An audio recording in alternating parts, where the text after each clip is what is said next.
यौगिकों के।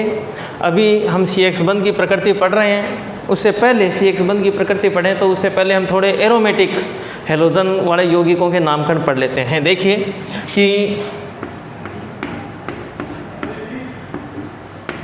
हेलोजन जुड़ा हुआ है, ठीक है, बेंजीन है, उसके साथ में हेलोजन जुड़ा हुआ है, एरोमेटिक हेलोजन यौगिक है। अब यहाँ पर देखिए कि ये जो इसका ऋण नाम लिखेंगे, ये इतना इतना ग्रुप होता है फेनिल, और इसके लिए क्या लिख देंगे, हैलाइड। तो फेनिल हैलाइड ऋण नाम हो गया। इसका आप हेलोबेंजीन भी लिख सकते हैं, हेलोबेंजीन, ये ऋण में भी चलेगा और यही IUPAC में होगा, दोनों में नेम सेम होगा, ये हेलोबेंजीन। अब हेलो ग्रुप आप कोई भी ले, जैसे मैंने ले दिया Cl, तो या तो लिख दीजिए ऋण नाम फेनिल क्लोराइड, क्या नाम हो जाएगा, फेनिल क्लोराइड, और IUPAC नाम जो लिखेंगे, या फिर इसका दूसरा ऋण नाम आप लिख सकते हैं क्लोरोबेंजीन। क्या लिख सकते हैं, क्लोरोबेंजीन। और IUPAC नाम भी क्या लिखेंगे, क्लोरोबेंजीन। अगर आयोडीन जुड़ा होगा तो आयोडोबेंजीन बन जाएगा, फ्लोरीन जुड़ेगा तो फ्लोरोबेंजीन हो जाएगा, ब्रोमीन जुड़ा होगा तो ब्रोमोबेंजीन हो जाएगा। लेकिन देखिए अगर दो हेलोजन परमाणु एक साथ में आ जाएं, जैसे ये दो हेलोजन परमाणु एक साथ में आ गए और दोनों एक दूसरे की ऑर्थो स्थिति पर है, आपको याद रखना है कि बेंजीन रिंग के पास में अगर यहाँ पर कोई भी प्रतिस्थापी या सब्स्टिट्यूट जुड़ा हुआ है तो ये दोनों स्थितियाँ ऑर्थो होती हैं, ये दोनों मेटा होती हैं और ये पेरा होती हैं। तो ये कहाँ जुड़ा हुआ है दोनों, और दोनों एक दूसरे के कहाँ हैं, ऑर्थो पर। इसलिए इसका जो ऋण नाम लिखेंगे ortho, ortho, ortho dichlorobenzene. Ortho नाम आपको ऋण विधि में लिखना है, और IUPAC विधि में क्या लिख देंगे, 1,2, क्या हो जाएगा, 1,2 डाइक्लोरोबेंजीन, 1,2 डाइक्लोरो, और क्या लिख देना है, बेंजीन, ठीक है। अगर ब्रोमो जुड़ा हुआ है जैसे तो ब्रोमो आ जाएगा। अगला एग्जाम्पल देखिए कि मैंने लिखा Br और Br। अब ये एक दूसरे की कौन सी स्थिति पर आ गए हैं, मेटा स्थिति पर आ गए हैं। तो जब ये मेटा स्थिति पर आ जाएंगे तो जो नामकरण करेंगे तो वहाँ पर मेटा के लिए M लिख देना, ठीक है, मेटा डाई ब्रोमो और बेंजीन। और IUPAC नाम क्या हो जाएगा इसका, 1,2, 1,2 कैसे, 1,2, 3, तो लिखेंगे यहाँ पर 1,3 डाई ब्रोमो बेंजीन, ठीक है। जैसे पेरा स्थिति का एग्जाम्पल लें,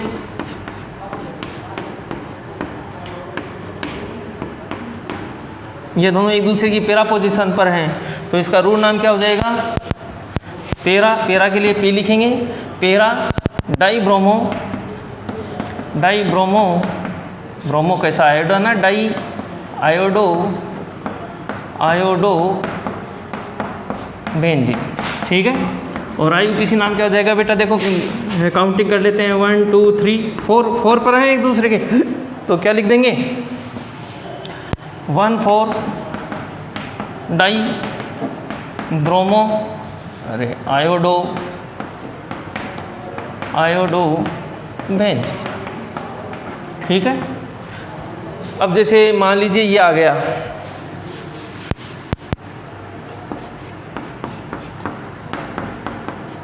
एक ये हो गया,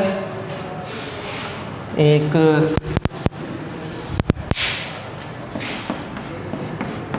इसी तरह से मैंने रेडिकल दिखाए थे इनके,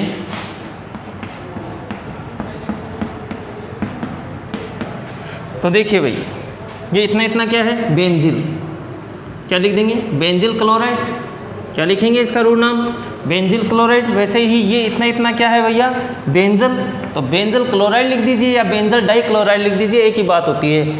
और ये इतना इतना क्या है, बेंजो, तो आप लिख सकते हैं बेंजो ट्राइक्लोराइड या बेंजो क्लोराइड।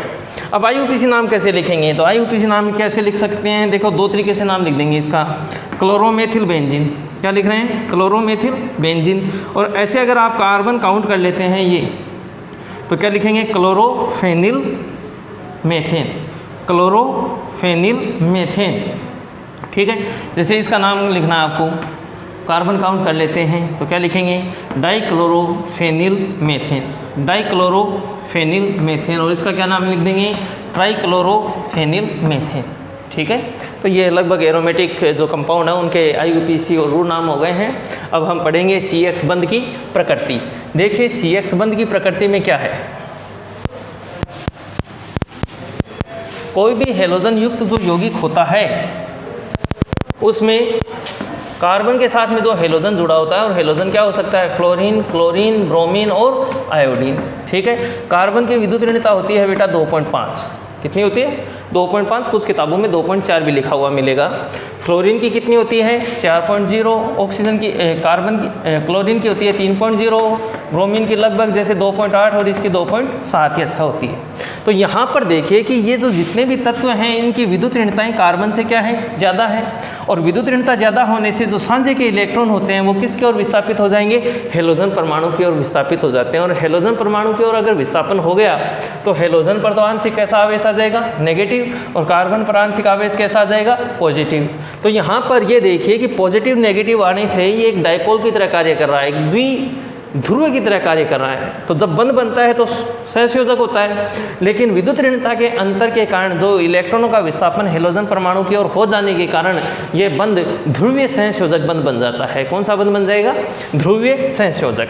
अब बात करने की, अगर फ्लोराइड, क्लोराइड, ब्रोमाइड और आयोडाइड है तो बंध सामर्थ्य का क्रम क्या रहेगा। बंध सामर्थ्य देखिए, अगर हम वर्ग में ऊपर से नीचे जाते हैं तो वर्ग में ऊपर से नीचे जाने से परमाणु आकार क्या होता है भैया, बढ़ता है। परिरक्षण प्रभाव भी क्या होता है, बढ़ता है, क्योंकि इलेक्ट्रॉन क्या है कि अलग अलग कोषों में प्रवेश करते हैं, जिससे परिरक्षण प्रभाव प्रभावी नाभिक के आवेश की तुलना में ज़्यादा बढ़ता है। इसलिए तत्व का परमाणु आकार बढ़ रहा है, और परमाणु आकार बढ़ने के कारण जो बंध लंबाई होती है वो बढ़ती है। और अगर बंध लंबाई ज़्यादा है तो उस बॉन्ड को हम आसानी से तोड़ सकते हैं। तो जो बंध सामर्थ्य है, बंध की मजबूती है, वो ऊपर वाले तत्व की ज़्यादा होगी, क्योंकि यहाँ पर परमाणु आकार छोटा है। तो बंध सामर्थ्य का जो क्रम होगा, बंध सामर्थ्य का जो क्रम होता है उसमें फ्लोराइड सबसे ज़्यादा अच्छा बॉन्ड वाला होगा, फिर क्लोराइड, फिर ब्रोमाइड और फिर आयोडाइड होता है। और जो ध्रुवीय प्रकृति होती है, ध्रुवीयता का अगर क्रम देखें तब भी यही रहेगा। सबसे ज़्यादा ध्रुवीय बंध कार्बन फ्लोरीन का बंध होगा, उससे कम ध्रुवीय कार्बन क्लोरीन होगा, उससे कम कार्बन ब्रोमीन होगा, और सबसे कम ध्रुवीय बंध किसका होगा, कार्बन आयोडाइड बंध होगा। ठीक है, चलिए अगला पॉइंट पढ़ते हैं अपन, इनको बनाने की विधियाँ।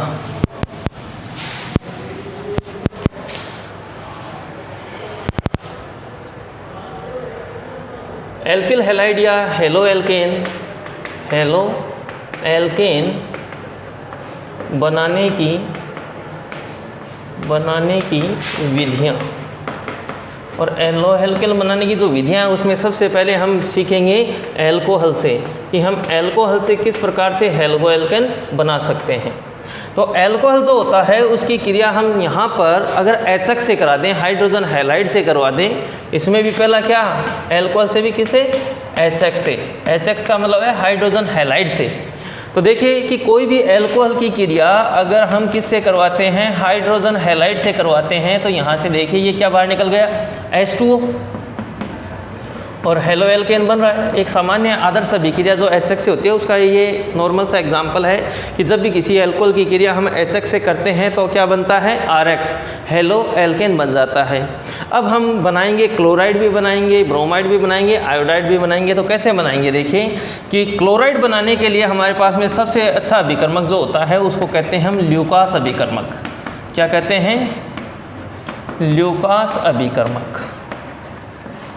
ठीक है, देखिए जैसे मैं पर्टिकुलर एल्कोहल ले रहा हूँ, मैंने ले लिया CH3OH मेथेनॉल है, और इसकी क्रिया हम सांद्र कंसंट्रेट HCl के साथ में, हाइड्रोजन हैलाइड है, हाइड्रोजन क्लोराइड है, कि अभिक्रिया करवा देते हैं किसकी उपस्थिति में, शुष्क ZnCl2 की उपस्थिति में। ठीक है, तो यहाँ पर जो लुकास अभिकर्मक है उसमें क्या है कि ZnCl2 प्लस HCl जो होता है उस मिश्रण को लुकास अभिकर्मक कहते हैं। जब क्रिया होती है तो यहाँ से ये क्या बाहर निकल गया भैया, H2O बाहर निकल गया, और H2O बाहर निकलने से क्या बना, CH3Cl। ठीक है। अब देखिए ये जो लुकास अभिकर्मक होता है ये 1 डिग्री एल्कोहल, जैसे मान लो इस बीकर के अंदर 1 डिग्री एल्कोहल है, इसमें 2 डिग्री एल्कोहल है और इसमें 3 डिग्री एल्कोहल है। ठीक है, इसमें 1 डिग्री है, इसमें 2 डिग्री है और इसमें 3 डिग्री है। तो हम तीनों में अलग अलग लुकास अभिकर्मक डालते हैं। 3 डिग्री अल्कोहल जो होता है वो लुकास अभिकर्मक से तुरंत अभिक्रिया कर लेता है, जबकि 2 डिग्री अल्कोहल को अभिक्रिया करते हुए 5 मिनट का समय लगता है। कितने का, 5। और 1 डिग्री जो अल्कोहल होता है उसको क्रिया करने के लिए कितना समय लगता है, कम से कम 1 घंटे का समय लगता है। तो जो लुकास अभिकर्मक होता है यह है 1 डिग्री, 2 डिग्री और 3 डिग्री जो अल्कोहल है इनके विभेदीकरण में प्रयुक्त होता है। अब बात यह है कि 3 डिग्री अल्कोहल तुरंत अभिक्रिया क्यों कर लेता है। देखिए यहाँ पर बॉन्ड कौन सा टूट रहा है, कार्बन ऑक्सीजन बॉन्ड टूट रहा है। तो जो 3 डिग्री अल्कोहल होता है, जैसे मैं लिख रहा हूँ यहाँ पर CH3OH 3 डिग्री अल्कोहल है, ये सबसे ज़्यादा क्रियाशील है। फिर CH3OH कितना डिग्री अल्कोहल है, 2 डिग्री अल्कोहल है। और ये है CH3CH2OH 1 डिग्री अल्कोहल है। मैं कह रहा हूँ कि 3 डिग्री अल्कोहल इस अभिक्रिया में सर्वाधिक तेज़ी से अभिक्रिया करता है। तो अभिक्रिया जो सर्वाधिक तेज़ी से हो रही है उसका कारण क्या है, क्योंकि यहाँ पर बॉन्ड कौन सा टूट रहा है भैया, कार्बन ऑक्सीजन बॉन्ड टूट रहा है। तो यहाँ पर जो मध्यवर्ती बनेगा कार्बन ऑक्सीजन बॉन्ड टूटने के कारण वो क्या बनेगा, 3 डिग्री कार्बोकेटाइन। यहाँ पर क्या बनेगा, 2 डिग्री कार्बोकेटाइन। और यहाँ पर क्या बनेगा, 1 डिग्री कार्बोकेटाइन बनता है। ये जो कार्बोकेटाइन बनते हैं इसमें देखिए कि मेथिल ग्रुप होता है उसका प्लस आई प्रभाव होता है, प्लस आई इंडक्टिव इफेक्ट करता है। तो यहाँ से इलेक्ट्रॉन अगर इसकी ओर ट्रांसफ़र होते हैं तो इसका पॉजिटिव चार्ज जो है वो कम हो रहा है, इसका 2 कार्बन के कारण कम हो रहा है, 2 एल्किल ग्रुप जुड़े हैं और इसमें 1 एल्किल ग्रुप जुड़ा हुआ है। तो सबसे कम चार्ज इस पे कम हुआ, इसलिए इसका स्थायित्व सबसे ज़्यादा है। विलयन में ये स्थायी रूप से रहेगा। तो जिसका मध्यवर्ती जितना ज़्यादा स्थायी होता है उसके संगत क्रियाकारक उतना ही ज़्यादा क्रियाशील होता है। फिर से सुन लें, जिसका मध्यवर्ती जितना ज़्यादा क्रियाशील होता है, स्थायी होता है, उसके संगत क्रियाकारक उतना ही ज़्यादा क्रियाशील होता है। क्योंकि जो स्टेबिलिटी होती है या जो स्थायित्व होता है वो हमेशा आवेश के व्युत्क्रमानुपाती होता है, चाहे वो पॉजिटिव हो चाहे नेगेटिव हो। अगर आवेश बढ़ता है तो स्थायित्व में कमी आती है और आवेश घटता है तो स्थायित्व में वृद्धि होती है। इसलिए 3 डिग्री अल्कोहल सर्वाधिक क्रियाशील है, फिर 2 डिग्री और फिर 1 डिग्री। अगर एल्किल हैलाइडों की बात करें कि एल्किल हैलाइड अल्कोहल के प्रति कौन सा सबसे ज़्यादा क्रियाशील होगा, तो वो कौन सा, HI सबसे ज़्यादा क्रियाशील है, क्योंकि बॉन्ड लेंथ बड़ी है, आसानी से बॉन्ड टूट जाता है। उससे कम क्रियाशील होता है HBr और उससे कम क्रियाशील होता है HCl। ठीक है, और सबसे कम क्रियाशील होता है HF, क्योंकि यहाँ पर बॉन्ड लेंथ बहुत छोटी होने के कारण बॉन्ड बहुत मजबूत होता है तो नहीं टूट पाता और ये आसानी से टूट जाता है। इसलिए एल्कोहल की अगर अपन HX से अभिक्रिया करवाते हैं तो सबसे ज़्यादा क्रियाशील HX कौन सा होगा, HI, फिर HBr, फिर HCl और फिर HF। इसी प्रकार देखिए कि अगर हमें बनाना है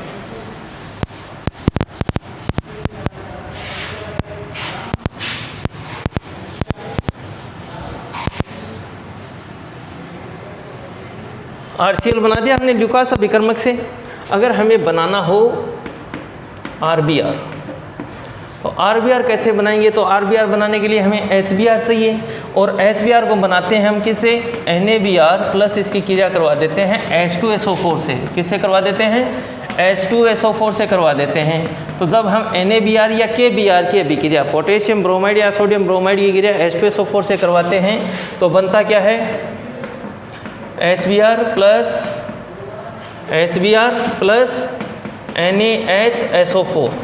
ठीक है, ये HBr हम क्रिया करवाएंगे एल्कोहल से, एल्कोहल से HBr की रिएक्शन करवा देंगे तो यहाँ से क्या बाहर निकल जाएगा, H2O और क्या बनेगा, RBr प्लस H2O। तो ये रिएक्शन आपको याद रखना है कि पहले हम HBr को बनाते किससे हैं, NaBr प्लस H2SO4 से। और अगर इसका ऑल ओवर रिएक्शन लिखना है आपको, अगर आप ये भी लिख के आते हैं तब भी सही है, लेकिन हमें पता क्या आना है कि हमने HBr बनाया कैसे। और ऑल ओवर रिएक्शन लिखेंगे तो देखिए यहाँ से HBr कैंसिल हो रहा है, क्या बचा आपके पास में, एल्कोहल को आपने रिएक्ट करवाया किससे, NaBr प्लस H2SO4 से। तो क्या बना RBr प्लस NaHSO4 और प्लस H2O। क्लियर है। इसी प्रकार देखिए अगर आपको RI बनाना है एल्कोहल से तो RI बनाने के लिए हमें क्या चाहिए HI, और HI को कैसे बनाएंगे कि हम पोटेशियम आयोडाइड को रिएक्ट करवा देंगे H3PO4 से। किससे रिएक्ट करा रहे हैं H3PO4 फॉस्फोरिक एसिड से। तो इसमें देखिए ये plus minus minus plus reaction कराएंगे तो देखो क्या बना HI प्लस क्या बन रहा है KH2PO4। ये जो HI बना है इसको हम रिएक्ट करवा देंगे एल्कोहल से, ROH से रिएक्ट करवाते हैं HI से। तो यहाँ से क्या बाहर निकल जाएगा H2O और क्या बन जाएगा RI plus H2O। All over reaction लिख के आनी है। तो यहाँ से देखिए HI से HI कैंसिल हो रहा है, क्या बचा आपके पास में ROH प्लस H3PO4 प्लस क्या बच रहा है H3PO4 ROH plus KI is equal to RI plus KH2PO4 plus H2। ठीक है। अब यहाँ पर क्वेश्चन एक पुटअप होता है क्या कि देखिए मैंने HBr बनाने के लिए तो काम में लिया H2SO4, जबकि मैंने HI को बनाने के लिए काम में ले रहा हूँ मैं H3PO4। ऐसा क्यों? हमने यहाँ पर HI बनाने के लिए H2SO4 काम में क्यों नहीं लिया है? वो इसका कारण क्या है कि जो H2SO4 है वो प्रबल ऑक्सीकारक है, तो ये बने हुए जो HI को ऑक्सीकृत कर देता है आयोडीन के अंदर, I2 के अंदर ऑक्सीकृत कर देता है प्रबल ऑक्सीकारक होने के कारण। इसलिए हम यहाँ पर H2SO4 ने काम में लेकर क्या काम में लेते हैं H3PO4। क्लियर है मेरी बात। अब एक क्वेश्चन और पुटअप होता है यहाँ पर कि जिस तरह से हम यहाँ पर ROH की क्रिया HX से कर रहे हैं तो क्या एल्कोहल बन रहा है, लेकिन क्या हम C6H5OH एरोमेटिक एल्कोहल को HX से रिएक्ट करेंगे तो H2O बाहर निकल के फेनिल हैलाइड बनना चाहिए, लेकिन ऐसा नहीं होता है। ये अभिक्रिया संपन्न नहीं होगी। क्यों नहीं होती है? क्योंकि देखिए जो फिनोल है उसमें फिनोल जो है इसमें देखिए कि अनुनाद उपस्थित होता है। और किस तरह से होता है देखिए, ये फिनोल लिखा मैंने। देखिए ऑक्सीजन के पास में दो लोन पेयर हैं और लोन पेयर सिंगल बॉन्ड और डबल बॉन्ड संयुग्मी स्थिति बन रही है। तो संयुग्मी स्थिति आती है तो यहाँ पर अनुनाद की स्थिति बन रही है और अनुनाद की स्थिति बनने के कारण साथ ही देखिए OH समूह का प्लस R प्रभाव होता है। तो ये इलेक्ट्रॉन यहाँ आता है तो ये यहाँ जाएगा। तो अगली अनुनादी संरचना क्या बन जाएगी इसकी, ये इलेक्ट्रॉन यहाँ आया तो माइनस, यहाँ पर आ गया डबल बॉन्ड और ये क्या हो गया OH ऑक्सीजन पर कैसा चार्ज आ गया पॉजिटिव। देखिए कार्बन ऑक्सीजन बॉन्ड में डबल बॉन्ड के गुण आ गए हैं। कार्बन ऑक्सीजन जो सिंगल बॉन्ड था उसमें डबल बॉन्ड के गुण आने से ये क्या होता है बॉन्ड मजबूत हो जाता है और ये बॉन्ड टूटता नहीं है, क्योंकि इन अभिक्रियाओं में क्या हो रहा है कार्बन ऑक्सीजन बॉन्ड टूट रहा है और कार्बन ऑक्सीजन बॉन्ड यहाँ पर बहुत ज़्यादा मजबूत हो गया है अनुनाद के कारण, तो ये बॉन्ड नहीं टूटता है। इसलिए हम एल्कोहल ये जो एरोमेटिक एल्कोहल या फिनोल कह देते हैं उसकी HX से अभिक्रिया करके एरिल हैलाइड नहीं बना सकते। अगली अभिक्रिया हम अपने अगले लेक्चर में पढ़ेंगे। धन्यवाद।